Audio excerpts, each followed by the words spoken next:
To White Haven, please.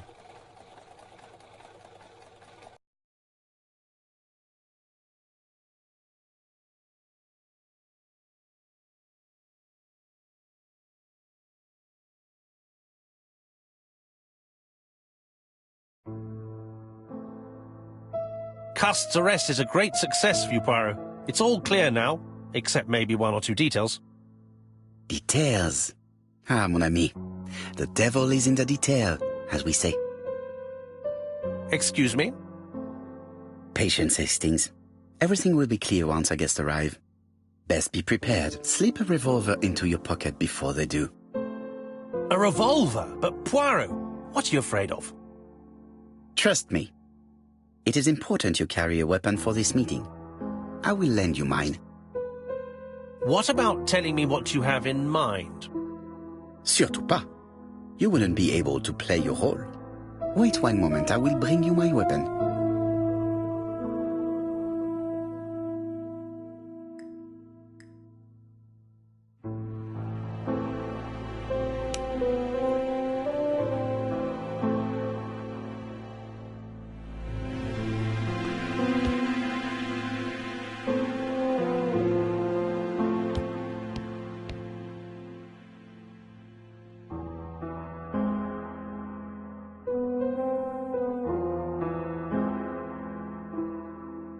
Churston, Devon, population 500 inhabitants. Hourly of trains. London, Churston.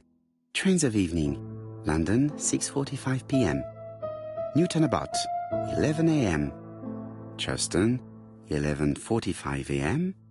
London, 11:45 p.m. Newton about, 6:08 a.m. Churston, 7:15 a.m.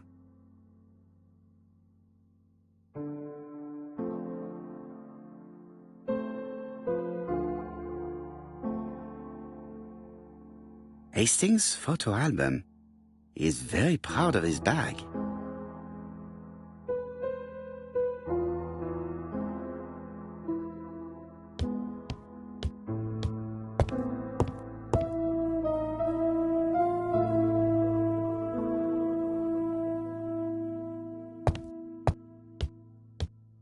What about telling me what you have in mind?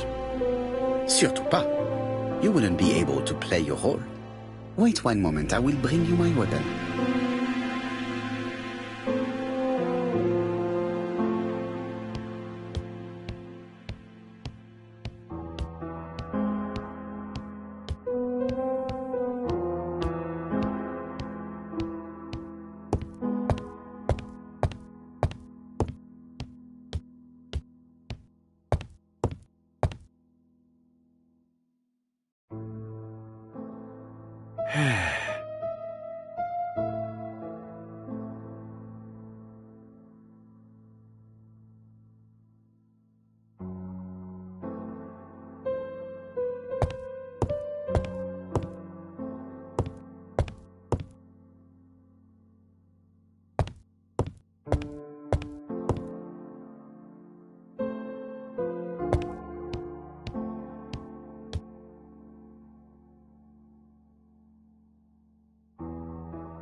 Ah, some cool hair.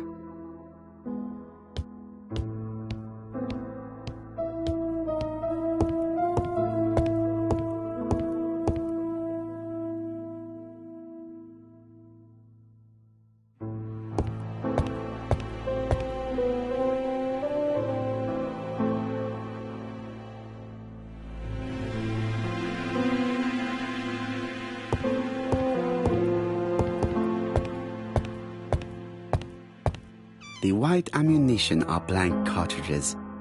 The others are real bullets. The revolver is loaded with real bullets. I still have time to choose blanks.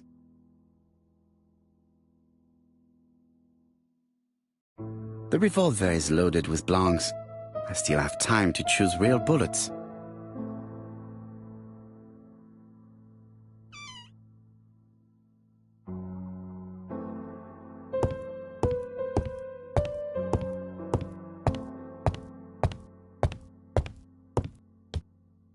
What about telling me what you have in mind? Surtout pas. You wouldn't be able to play your role. Wait one moment, I will bring you my weapon.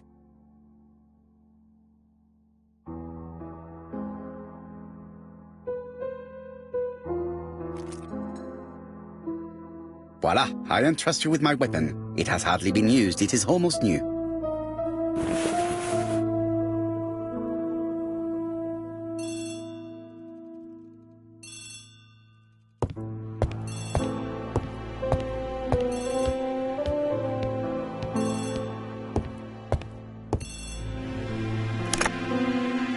Chief Inspector, is that you?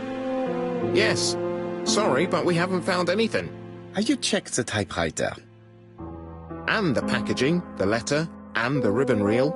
We've only found prints left by Cust and his landlady. Well, never mind, I shall make do. So, are you still going to hold your meeting? Of course, Chief Inspector. I can hear my guest coming up the stairs. Why have you brought us here, Mr. Poirot? Since Cust's arrest, I thought it was all done and dusted. Miss Gray formally identified him, as well as Miss Barnard. Yes, and the stockings he saw drove the same brand as the ones found at my aunt's. This is all true. However, a case is not closed if some questions remain open. And one question is, why did the murderer send me his letters? Why did he challenge me, Hercule Poirot? Perhaps he wanted to play with you, to taunt you. Xenophobia? Maybe he didn't like you because you're foreign. I may be wrong, but maybe by provoking you, he was looking for glory? All these theories should be studied. Let us now try and get our brain cells to work.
Is everything clear now? You might like to explain your reasoning again. Of course. First of all, remember that the murderer made it a rule to always post his letter before the murder. He never digressed from that rule. However, in Churston, he encountered a problem. The village has only 500 inhabitants. With advance warning, it would be easy to arrest him. Therefore, the murderer delayed his letters deliberately with the wrong address. The plan wouldn't have worked if he'd sent it to Scotland Yard or the papers because everybody knows their addresses. The mistake would have been corrected and the letter would have been on time. That is why the murderer chose me as the recipient. Because for his plan to succeed, it was necessary for at least one of the letters to have a wrong address and get lost. It was very cunning. Absolument. It is a very subtle plan. It matches the profile we have drawn up of him perfectly. That of an intelligent, daring and calculating murderer. But that's not how you describe Cust. You are quite right, mademoiselle. Like you, I find it hard to believe that this dull character is the clever murderer we are looking for. Do madmen... I mean, if he's mad, he might have two very different sides. No doubt. But the murderer is not mad. All the specialists agree that he does not have the profile of a psychopath. But if Cust is not guilty, how do you explain his presence at the scene of the crimes? Mr. Clark, the answer to your question is in the medical records of your brother's patients. Documents which Cust most certainly did not have access to. Let us now try and get our brain cells to work.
Dr. Clark's patient's records provided a very useful list of potential victims, sorted by alphabetical order.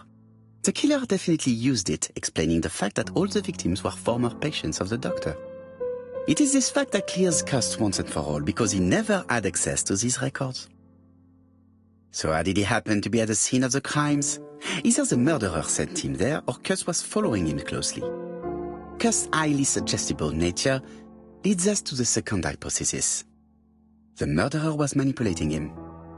He systematically sent Cust to the towns where he was going to strike, so that the suspicion would land on the poor man's shoulder.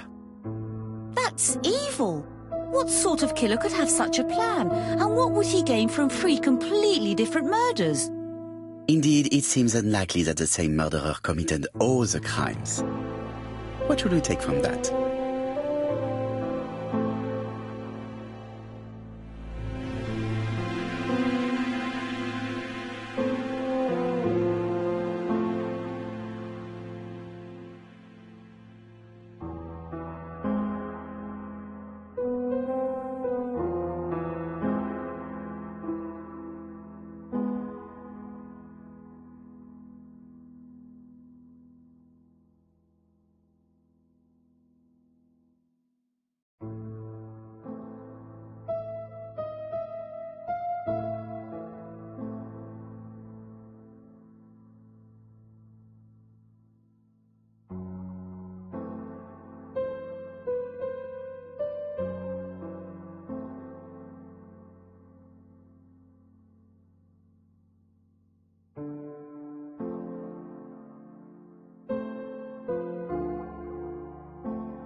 There is not one murderer, but 3 accomplices, who all used the same scenario.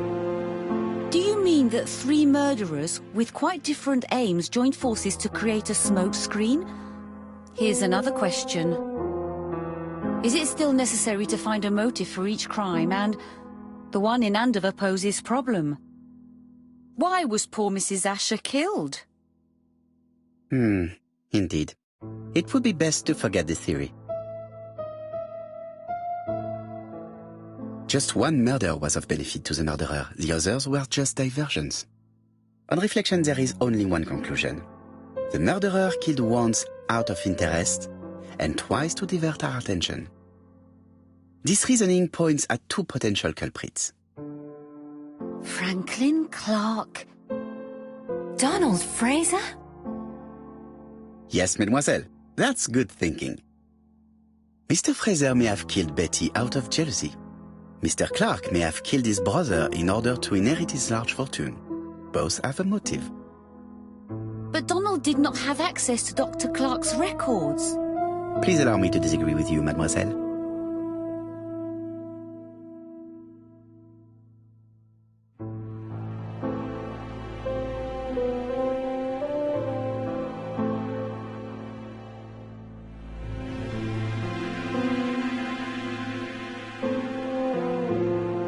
He works for Court and Brunskill, one of whose clients was Sir Carmichael. It doesn't prove that I went to Comeside. You could have done it, and you may have used the opportunity to take a look at Sir Carmichael's records. You think I'm guilty? You or Mr. Franklin Clark? That's ridiculous.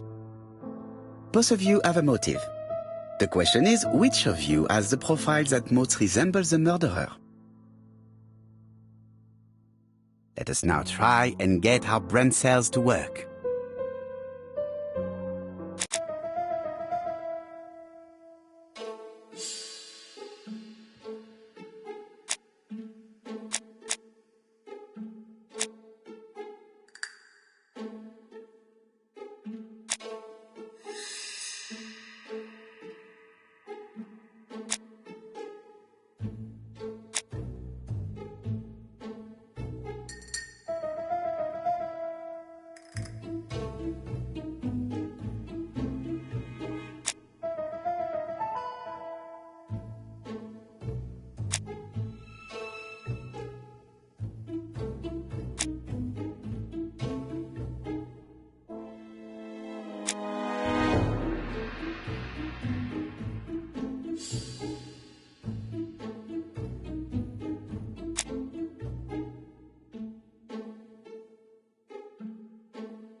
Ladies and gentlemen, Donald may share many character traits with the murderer, but he does not have his cold indifference. He has a temper.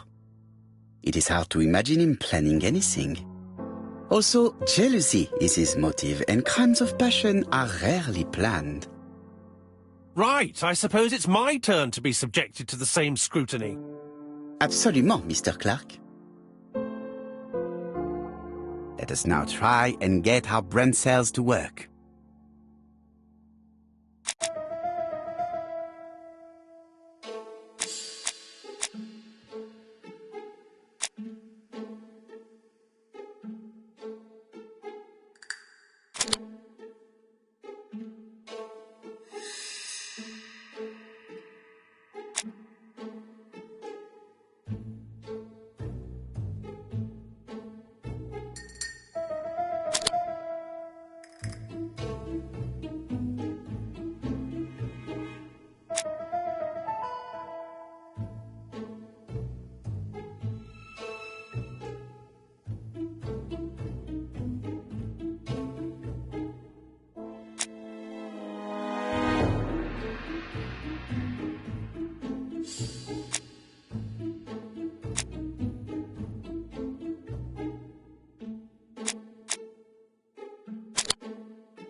As you have all seen, there is a disturbing similarity between Mr. Clark's profile and that of the killer.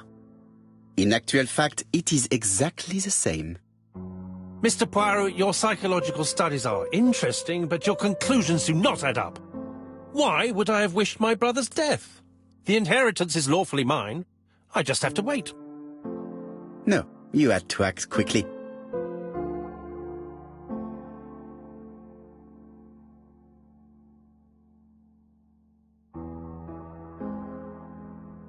Because you are incapable of waiting. Really? Well, I am no murderer.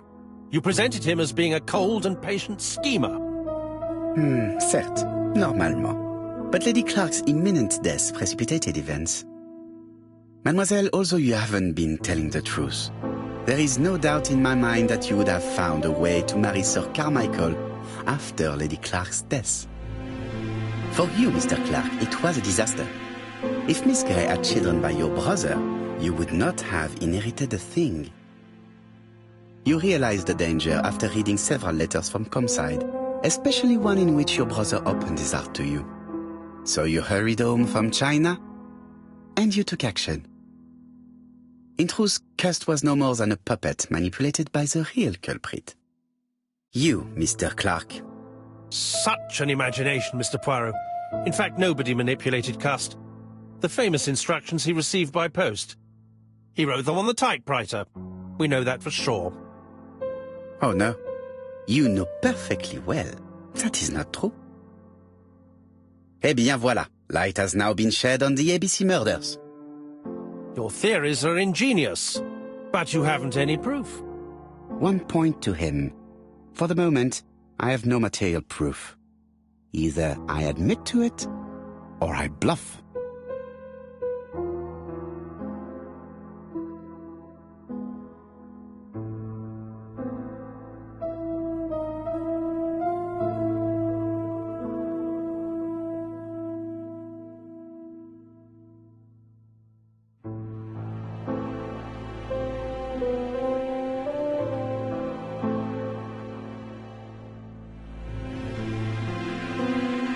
Proof is easy to find now that we know where to look. You have nothing on me. You're bluffing, Mr. Poirot. Come on, Thora, there's nothing for us to do here. Don't touch me. Thora! I understand why you never wanted to lend me your new typewriter, and why you were searching through your brother's things. And the hole you dug on the moors. What did you hide there? The knife you used to kill your brother? All right. Well played. I lose. The game's up.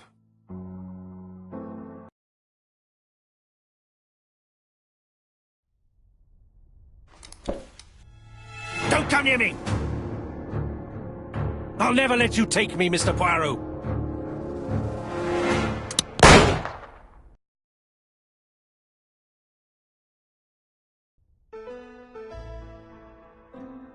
I'm sorry, Mr. Clark, there is no easy death for you. I expected your reaction, so I used blanks. I'm sorry, mademoiselle, but your second chance has been lost. Franklin Clark will never inherit his brother's fortune.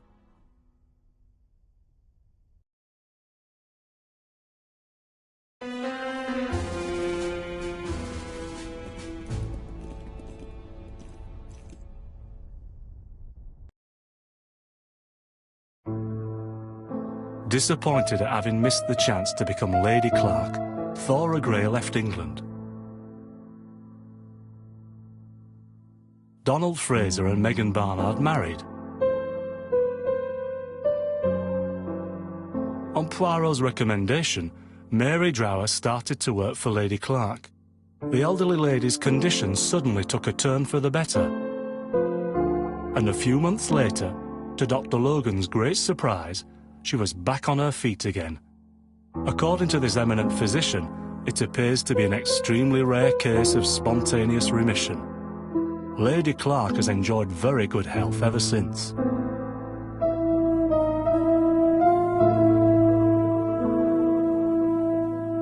Journal of an Innocent. The incredible story of ABC. As for A.B. Cust, after being advised by Poirot, he made a great deal of money by selling his story to the press. And as for me, and with business booming, the Black Swan has become the #1 tourist attraction in the whole of Yorkshire, even more popular than York Minster.